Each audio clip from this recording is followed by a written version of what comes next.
नमस्कार। यह एनसीईआरटी पाठ्यक्रम पर आधारित कक्षा 11 की भूगोल की पुस्तक का अध्याय 2 है, जिसका शीर्षक है संरचना एवं भू आकृति विज्ञान अर्थात स्ट्रक्चर एंड फिजियोग्राफी।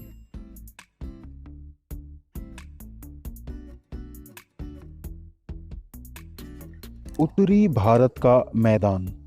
उत्तरी भारत का मैदान सिंधु, गंगा और ब्रह्मपुत्र नदियों द्वारा बहाकर लाए गए जलोढ़ निक्षेप से बना है। इस मैदान की पूर्व से पश्चिम लंबाई लगभग 3200 किलोमीटर है। इसकी औसत चौड़ाई 150 से 300 किलोमीटर है। जलोढ़ निक्षेप की अधिकतम गहराई 1000 से 2000 मीटर है।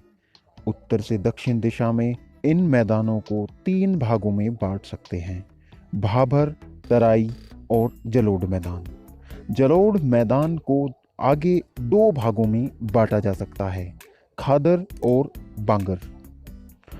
भाबर 8 से 10 किलोमीटर चौड़ाई की पतली पट्टी है जो शिवालिक गिरिपाद के समानांतर फैली हुई है। इसके परिणाम स्वरूप हिमालय पर्वत श्रेणियों से बाहर निकलती नदियां यहां पर बाहरी जल भार जैसे बड़े शैल और गोलाश्म जमा कर देती हैं और कभी कभी स्वयं इसी में लुप्त हो जाती हैं। भाबर के दक्षिण में तराई क्षेत्र है जिसकी चौड़ाई 10 से 20 किलोमीटर है। भाबर क्षेत्र में लुप्त नदियां इस प्रदेश में धरातल पर निकलकर प्रकट होती हैं और क्योंकि इनकी निश्चित वाहिकाएं नहीं होती, ये क्षेत्र अनूप बन जाता है जिसे तराई कहते हैं। यह क्षेत्र प्राकृतिक वनस्पति से ढका रहता है और विभिन्न प्रकार के वन्य प्राणियों का घर है। तराई के दक्षिण में मैदान है जो पुराने और नए जलोढ़ से बना होने के कारण बांगर और खादर कहलाता है। इस मैदान में नदी की प्रौढ़ावस्था में बनने वाली अपर्दनी और निक्षेपण स्थलाकृतियां जैसे बालूरोधिका, विसर्प, गोखुर झीलें, गुम्फित नदियां पाई जाती हैं। ब्रह्मपुत्र नदी का मैदान नदीय द्वीप और बालूरोधिकाओं की उपस्थिति के लिए जाना जाता है। यहाँ ज़्यादातर क्षेत्र में समय समय पर बाढ़ आती रहती है और नदियाँ अपना स्थान बदलकर गुम्फित वाहिकाएं बनाती रहती हैं। उत्तर भारत के मैदान में बहने वाली विशाल नदियां अपने मुहाने पर विश्व के बड़े बड़े डेल्टाओं का निर्माण करती हैं, जैसे सुंदरवन डेल्टा। सामान्य तौर पर यह एक सपाट मैदान है जिसकी समुद्र तल से औसत ऊंचाई 50 से 100 मीटर है। हरियाणा और दिल्ली राज्य सिंधु और गंगा नदी तंत्रों के बीच जल विभाजक है। ब्रह्मपुत्र नदी अपनी घाटी में उत्तर पूर्व से दक्षिण पश्चिमी दिशा में बहती है, परंतु बांग्लादेश में प्रवेश करने से पहले धुबरी के समीप यह नदी दक्षिण की ओर 90 डिग्री मुड़ जाती है। ये मैदान उपजाऊ जलोढ़ मिट्टी से बने हैं जहाँ कई प्रकार की फसलें जैसे गेहूँ, चावल, गन्ना, जूट उगाई जाती हैं, अतः यहाँ जनसंख्या का घनत्व ज़्यादा है। आइए अब प्रायद्वीपीय पठार की बात करते हैं। नदियों के मैदान से 150 मीटर ऊंचाई से ऊपर उठता हुआ प्रायद्वीपीय पठार तिकोने आकार वाला कटा-फटा भूखंड है। इसकी ऊंचाई 600 से 900 मीटर है। उत्तर पश्चिम में दिल्ली, अरावली का विस्तार, पूर्व में राजमहल की पहाड़ियां, पश्चिम में गिर पहाड़ियां और दक्षिण में इलायची अर्थात कार्डामम की पहाड़ियां प्रायद्वीपीय पठार की सीमाएं निर्धारित करती हैं। उत्तर पूर्व में शिलोंग और कार्बी आंगलोंग पठार भी इसी भूखंड का विस्तार हैं। प्रायद्वीपीय भारत अनेक पठारों से मिलकर बना है, जैसे हजारीबाग पठार, पलायू पठार, रांची पठार, मालवा पठार, कोयम्बटूर पठार और कर्नाटक पठार। यह भारत के प्राचीनतम और स्थिर भूभागों में से एक है। सामान्य तौर पर प्रायद्वीप की ऊंचाई पश्चिम से पूर्व की ओर कम होती चली जाती है, जिसका प्रमाण यहाँ की नदियों के बहाव की दिशा से भी मिलता है। प्रायद्वीपीय पठार की कुछ नदियों के नाम बताइए जो बंगाल की खाड़ी और अरब सागर में मिलती हैं। इस पठार के पश्चिमी और उत्तर पश्चिमी भाग में मुख्य रूप से काली मिट्टी पाई जाती है।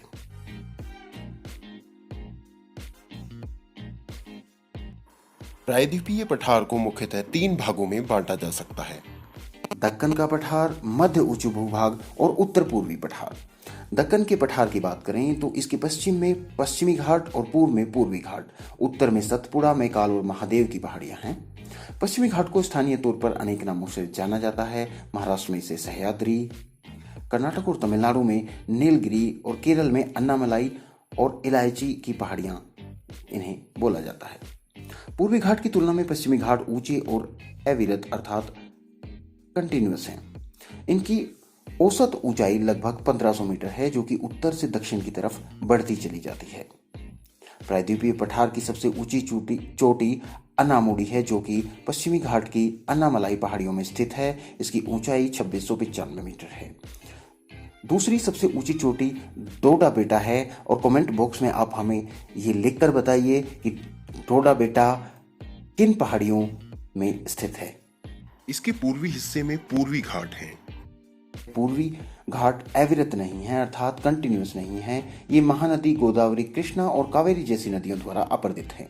यहाँ की प्रमुख मुख्य श्रेणियां जावादी पहाड़ियां, पालकोंडा श्रेणी, नल्ला मल्ला पहाड़ियां, महेंद्रगिरी पहाड़ियां आदि हैं।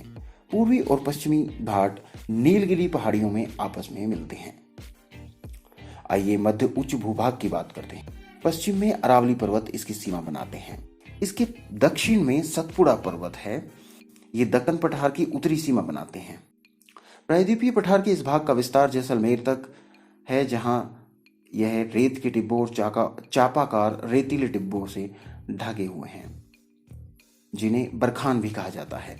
अपने भूगर्भीय इतिहास में यह क्षेत्र कायांतरित प्रक्रियाओं से गुजर चुका है और कायांतरित चट्टानें जैसे संगमरमर, स्लेट और नीस की उपस्थिति इसका प्रमाण है।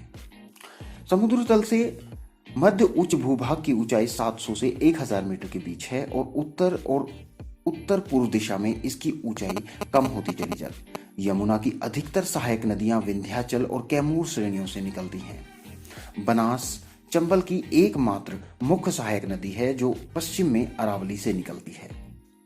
मध्य उच्च भूभाग का पूर्वी विस्तार राजमहल की पहाड़ियों तक है, जिसके दक्षिण में स्थित छोटा नागपुर पठार खनिज पदार्थों का भंडार है। आइए उत्तर पूर्वी पठार के बारे में हम बात करते हैं। वास्तव में यह प्रायद्वीपीय पठार का ही एक विस्तारित भाग है। यह माना जाता है कि हिमालय उत्पत्ति के समय इंडियन प्लेट के उत्तर पूर्व दिशा में खिसकने के कारण राजमहल पहाड़ियां और मेघालय के पठार के बीच भ्रंश घाटी बनने से यह अलग हो गया था। बाद में यह नदी द्वारा जमा किए गए जलोढ़ द्वारा पाट दिया गया। यह मेघालय और कार्बी आंगलोंग पठार आज इसी कारण से मुख्य प्रायद्वीपीय पठार से अलग थलग है। इसमें आवास करने वाली जनजातियों के नाम पर मेघालय पठार को 3 भागों में बांटा गया है: गारो, खासी और जैंतिया। असम की कार्बी आंगलोंग पहाड़ियां भी इसी का विस्तार हैं। छोटा नागपुर पठार की तरह मेघालय पठार भी कोयला, लोहा, सिलिमेनाइट, चूने के पत्थर, यूरेनियम आदि जैसे महत्वपूर्ण खनिज पदार्थों का भंडार है। इस क्षेत्र में अधिकतर वर्षा दक्षिणी पश्चिमी मानसून से होती है। परिणाम स्वरूप मेघालय का पठार एक अति अपर्दित भूतल है। चेरापूंजी नग्न चट्टानों से ढका हुआ स्थल है और यहाँ वनस्पति लगभग नहीं के बराबर है। भारतीय मरुस्थल के बारे में अब हम बात करते हैं। भारतीय विशाल मरुस्थल अरावली पहाड़ियों से उत्तर पूर्व में स्थित है। यह एक ऊबड़ खाबड़ भूतल है जिस पर बहुत से रेतीले टीबे और बरखान पाए जाते हैं। यहाँ पर वार्षिक वर्षा 150 मिलीमीटर से कम होती है और परिणाम स्वरूप यह एक शुष्क और वनस्पति रहित क्षेत्र है। इन्हीं स्थलाकृतिक गुणों के कारण इसे मरुस्थली के नाम से जाना जाता है। यह माना जाता है कि मेसोजोइक काल में यह क्षेत्र समुद्र का हिस्सा था। इसकी पुष्टि यहाँ पर मिले जीवाश्म पार्क में उपलब्ध प्रमाणों और जैसलमेर के निकट ब्रह्मसर के आसपास के समुद्री निक्षेपों से होती है। यद्यपि इस क्षेत्र की भूगर्भिक चट्टान संरचना प्रायद्वीपीय पठार का विस्तार है, तथापि शुष्क दशाओं के कारण इसकी धरातलीय आकृतियां भौतिक अपक्षय और पवन क्रिया द्वारा निर्मित है। यहाँ की प्रमुख स्थलाकृतियों में रेतीले टीबे, छत्रक चट्टानें, मरुद्यान जो कि दक्षिणी भाग में हैं, ये हैं। धरातल के आधार पर मरुस्थल को 2 भागों में बांटा जा सकता है: सिंध की ओर ढाल वाला उत्तरी भाग और कच्छ की रण की ओर ढाल वाला दक्षिणी भाग। यहाँ की अधिकतर नदियां अल्पकालिक हैं। मरुस्थल के दक्षिण भाग में बहने वाली लूनी नदी महत्वपूर्ण है। अल्पवृष्टि और अधिक वाष्पीकरण की वजह से इस क्षेत्र में जल का हमेशा घाटा रहता है।